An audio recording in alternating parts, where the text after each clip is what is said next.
విద్యార్థుల్ని ఈ చక్కటి కార్యక్రమానికి, స్ఫూర్తివంతమైన కార్యక్రమానికి మీలో ఉత్సాహాన్ని నింపినటువంటి సోదరి మనోహర్ని ప్రత్యేకంగా మనసారా అభినందిస్తున్నాను.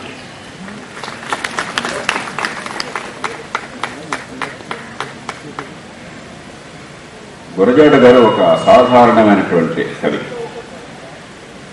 కవిత్వం చాలా మందికి వస్తుంది,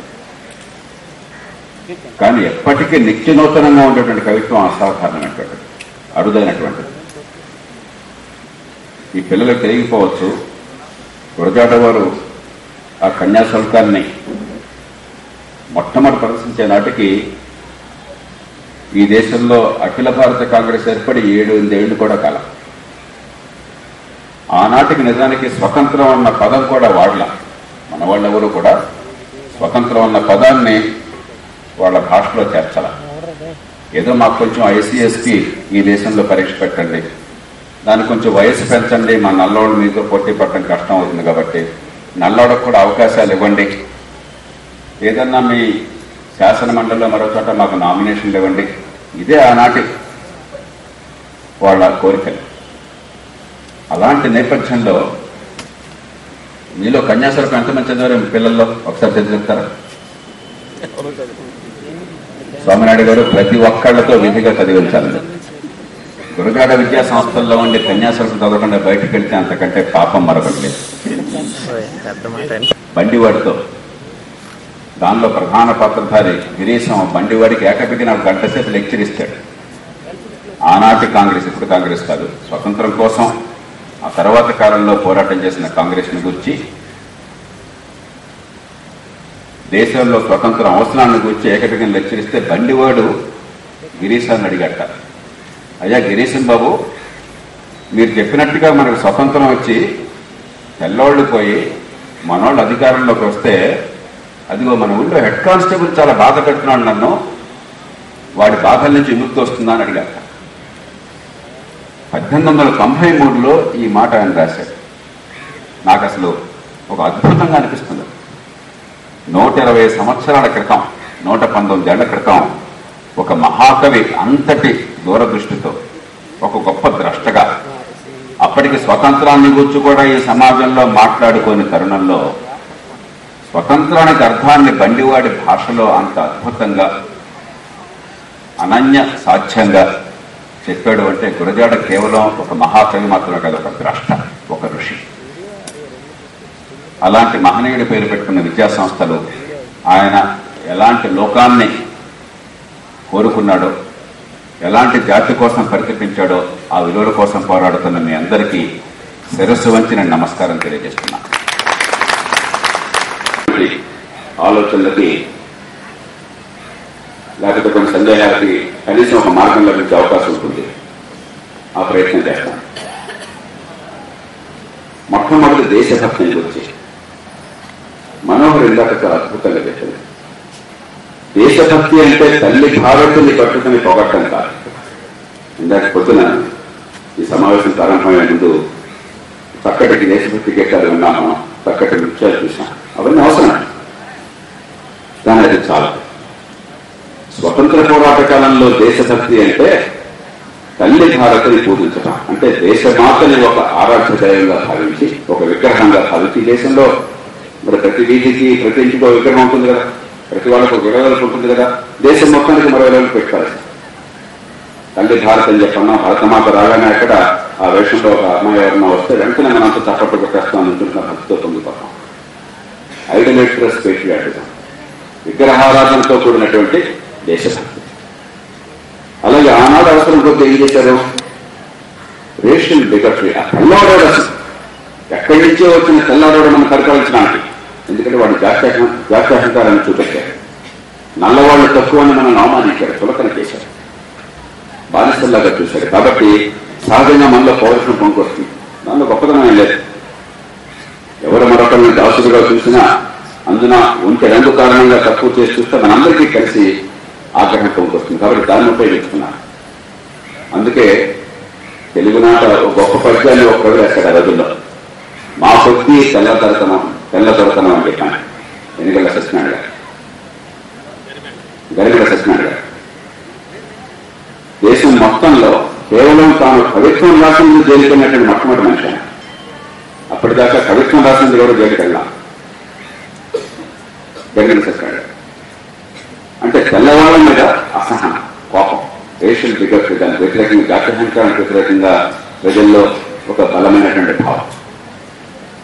మూడోది, మనల్ని దోచేసుకుంటున్నారు వలసవాదులు వచ్చి మన వనరులు దోచేసుకుంటామని చెప్పినటువంటి ఒక ఆర్థికమైనటువంటి స్వతంత్రం కావాలన్న భావన. ఆనాడు రజనీకాంత్ దగ్గర నుంచి grand old man of India దాదాపు అయిన రోజు మరెందరో గొప్ప సాహిత్యాన్ని తయారు చేసి ప్రామాణికంగా అప్పటి వారి ఆలోచన ప్రకారం రుజువు చేసే ప్రయత్నం చేసి వీళ్ళంతా వల్ల మన అభివృద్ధి కొరతపడుతోంది, మనల్ని దోచుకుంటున్నారన్న భావాన్ని మనలో ఉంటాయి. అప్పటి అవసరాలకి దేశభక్తికి అర్థం సరిపోతుంది. అహంకారాన్ని నిరసించటమో, మనల్ని దోచుకుంటున్నారన్నటువంటి ఆ కసిని ప్రదర్శించటమో ఆనాటి అవసరాలకు సరిపోతుంది. కానీ ఈవేళ కూడా దేశభక్తి అంటే అదే అయితే కనుకుంటే అంతకంటే పొరపాటు మరొకట్లేదు. ఈవేళ దేశభక్తి కొత్త అర్థాన్ని ఇవ్వాలి. ఈవేళ దేశభక్తి అంటే ఈ దేశంలో కులం, మతం, భాష, ప్రాంతం అన్న తేడా లేకుండా ప్రతి బిడ్డకి ఎదిగే అవకాశాలు లేకపోయినట్టయితే, మనం అందరినీ కూడా సమానంగా చూసి గౌరవించే సంస్కృతి రాకపోతే, మానవ హక్కుల్ని, స్వేచ్ఛని మారుమూలున్నటువంటి సామాన్యుడి కంటే ఏర్పాటు చేయకపోతే, ప్రపంచంలో అందరితో పాటు సమానంగా తలెత్తుకుని ధీటుగా, ధైర్యంగా, ఆత్మవిశ్వాసంతో నిలబడలేకపోతే, మనం మన దేశానికి ఎన్ని మాటలు చెప్పుకున్నా కూడా అది దేశభక్తి కాగలదు, అది కేవలం ఆత్మవంచన అవుతుంది. ఇవాళ దేశంలో దేశభక్తి పేరుతో ఆత్మవంచన కొనసాగుతుంది, దేశభక్తి కాదు. కాబట్టి రెండో అంశానికి వస్తాను. ఇవాళ ఎక్కడ చూసినా కూడా ప్రజల్ని వాళ్ళ వైపుకు తిప్పుకోవాలని చెప్పంటే మన కులం వేరే, వాడి కులం వేరే. మా కులానికి అన్యాయం జరుగుతుంది, మా కులానికి దోపిడీ జరుగుతుంది. మా ఊరు వేరు, వాడు ఊరు వేరు. మా ఊరికి అన్యాయం జరుగుతుంది, దోపిడీ జరుగుతుంది. వీడు చెప్తారు, అన్నమాట చెప్తారు, అడుగు చెప్తారు. వాళ్ళు ఊరిపై వాడు చెప్తాడు, మా ఊళ్ళో దోపిడీ. ఈ ఊళ్ళపై వీడు చెప్తాడు, మా ఊళ్ళో దోపిడీ. ఎవరు దోపిడీ చేస్తున్నారంటే వాళ్ళే చేస్తున్నారు, ఎవరో చేయటల్లా. ఒకరికొకరిని దోపిడీ చేయటల్లా, ఈ ఊరు వాడు, ఆ ఊరు వాడిని. ఈ మాట చెప్తున్నవాడు దోపిడీ చేస్తున్నాడు. అది దాచిపెట్టి వీడు మనలో మనకి ఈర్ష్యని, అసూయని, ద్వేషాన్ని పెంచేటువంటి సంస్కృతిని పెంచేశారు. కులం పేరుతో, మతం పేరుతో హైదరాబాద్లో అక్కడ చౌరస్తాలో ఎప్పుడు పెట్టారో అక్కడ కొన్ని వందల ఏళ్ల క్రితం అక్కడ చార్మినార్ వస్తే అక్కడే మనవాడికి ఒక చిన్న విగ్రహం పెట్టాలని కోరికండి. అదేదో జరుగుతుంది, కొంతకాలం నడుస్తుందని చెప్పంటే దాన్ని అర్జెంటుగా అర్ధరాత్రి పెంచేసి ఇప్పుడు హిందూ, ముస్లిం మన మతాల మధ్య సవాలుగా జనం చచ్చినా పర్లేదు, కానీ నా మతం మాత్రం ఉండాలి, మతం పేరుతో నా ఓట్లు ఉండాలి, మతం పేరుతో నా అధికారం చెలాయించాలి అన్నటువంటి మూర్ఖత్వం రాజ్యాంగంతో. తమిళనాడు, కర్ణాటక కావేరీ నది నీళ్ళనిస్తున్నది, వర్షం కురిస్తే నీళ్ళు వస్తాయి. నీళ్లు కలిసి ఇద్దరు పంచుకోవాలి. మధ్యలో అడ్డుగేట్లు పెట్టారు రాష్ట్రాలు అని చెప్పని. దానికి కొన్ని భాష కూడా కొంత ప్రాతిపదికంగా. నిజానికి అక్కడ తమిళ మాట్లాడేవాళ్ళు కర్ణాటకలో ఉన్నారు, కన్నడ మాట్లాడేవాళ్ళు తమిళనాడులోనే ఉన్నారు.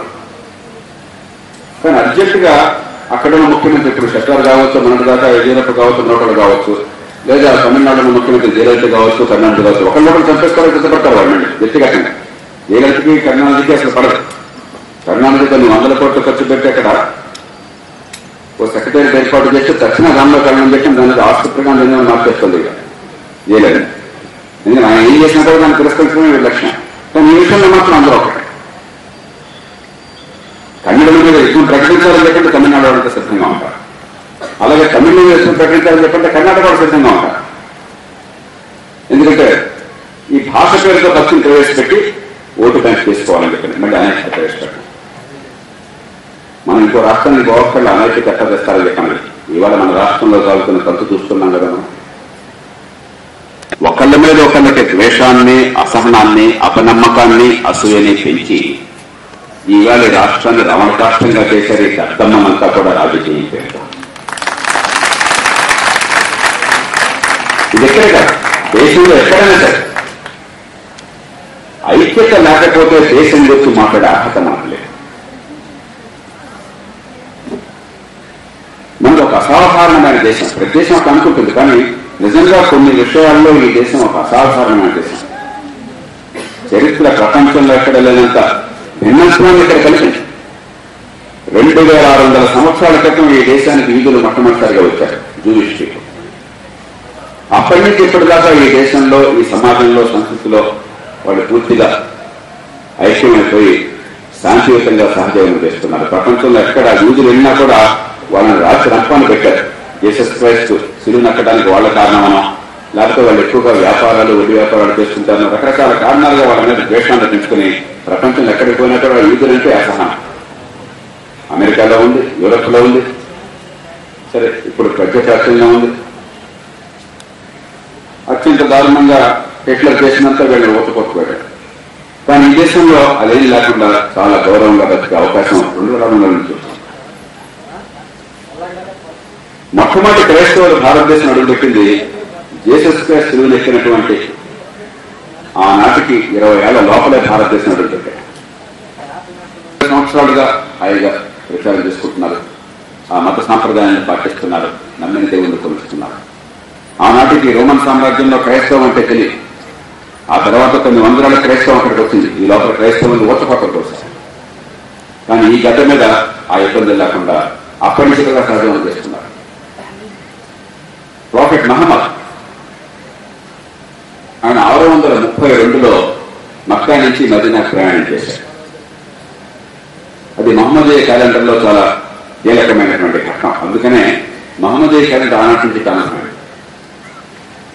హజీరా అంటారు. కానీ ఏ అంటే మీరు చూసుకుంటారు. ఎక్కడ మాకు హైదరాబాద్ రాష్ట్రంలో ఉన్న వాళ్ళకి, ఆనాటి హైదరాబాద్, ఇప్పుడు తెలంగాణ ప్రాంతంలో ఉన్న వాళ్ళకి ఇప్పుడు కూడా అందుకనే మన రాష్ట్రంలో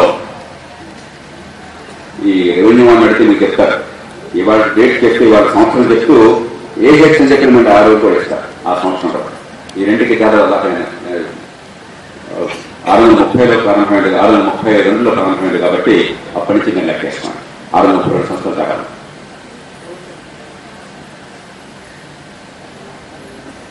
అది అయిన తర్వాత 622 అనుకుంటాను, 22 32లో ప్రాఫెట్ మహమ్మద్ చనిపోయాడు 10 ఏళ్ల తర్వాత. ఆ ప్రాఫెట్ మహమ్మద్ చనిపోయినటువంటి 80 ఏళ్ల లోపల 712 కల్లా మనందరికీ తెలిసిన చరిత్ర 1191లో మహమ్మద్ ఘోరీ ఈ దేశానికి వచ్చాడు. ఇక్కడ ఢిల్లీ సుల్తాన్ సామ్రాజ్యాన్ని స్థాపించారని చెప్పాను. కానీ 712లో కేవలం 90 ఏళ్ల తర్వాత, ఆ హజీరా తర్వాత ప్రాఫెట్ మహమ్మద్ మరణించాక 80 ఏళ్ల లోపల భారతదేశంలో ఇస్లాం మొట్టమొదటిగా ప్రవేశించింది. ఆనాటి సింధు రాష్ట్రంలో, ఇప్పుడు పాకిస్తాన్ లో ఉంది, భారతదేశంలో భాగం. ఆనాటి సింధు రాష్ట్రంలో అప్పుడు చాలా గొప్ప వాణిజ్యం జరుగుతుండేది మధ్యప్రాచ్య దేశాల్లో. ఈ దేశం నుంచి ఆ దేశాలకి ఓడల ద్వారా లేకపోతే భూమి ద్వారా ఎంతో వ్యాపారం జరుగుతుంది. కానీ అక్కడ సముద్రపు గంగలు వచ్చి ఆ ఓడలను చాలా ఇబ్బంది పెట్టడం మొదలెట్టారు. వాణిజ్యానికి అంతరాయం కలిగింది. అప్పుడు అక్కడ ఉన్నటువంటి ఖలీఫా పంపించాడు ఒక కుర్రాడు, 16 ఏళ్ల కుర్రాడు, కాసిం అని చెప్పిన కుర్రాడు, నువ్వు పోయి అక్కడ ఓడలు గొడవలు లేకుండా చూసి వ్యాపారం సరిగ్గా ఉండేట్టు చేయవయ్యా, మనకి వాళ్ళకి వ్యాపారాలు సార్ అవసరం, లేకపోతే మనం నష్టపోతున్నామని చెప్పి పంపించాడు. 16 ఏళ్ల కుర్రాడు. ఆ కుర్రాడు వచ్చి ఇక్కడ పరిస్థితి చూసి ఆ సింధు రాజ్యాన్ని ఆక్రమించేసుకున్నాడు. అక్కడ దాహీర్ అని ఒకడు ఉండేవాడు, పనికిరానటువంటి ఒక రాజు. ఆ దాహీర్ని ఓడించి అతడు సింధు రాజ్యాన్ని కైవసం చేసుకుని అక్కడ రాజయ్యాడు.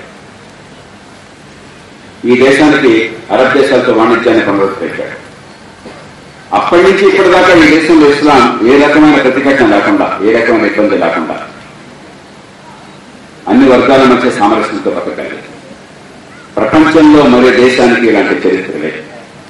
ఇన్ని కులాలు, ఇన్ని మతాలు, ఇన్ని భాషలు, ఇన్ని ప్రాంతాలు, ఇన్ని సాంప్రదాయాలు, ఇన్ని ఆలోచనలు అన్నిటికీ కూడా స్థానం ఇచ్చి వాటి మధ్య అతి తక్కువ హింసకు తావునిచ్చి ప్రశాంతంగా జీవించే అవకాశాన్ని కల్పించినటువంటి కట్టే. ఇదే సమాజంలో మన దురదృష్టం కొద్దీ పుట్టుకతోనే ఆ పుట్టిన బిడ్డకి, ఇంకా కళ్ళు తెరని పసిపాపకి కులం అనేది ఒక అంటగట్టి, నువ్వు ఫలానా కులం అని చెప్పని ఆ బిడ్డను అవమానాలు పాలు చేసి, ఫలానా కులంలో పుట్టారు కాబట్టి నీకు చదువుతున్న అర్హత లేదని చెప్పనా, ఎదిగే అవకాశం లేదనా, మరీ కొంతమందిని అయితే అసలు నువ్వు అంటరాని వాడని చెప్పను, నీ నీడ కూడా కడగదని చెప్పను, కోట్లాది మందిని శతాబ్దాల పర్యంతం దారుణంగా అవమానించాం, ఇప్పటికీ అవమానిస్తాం.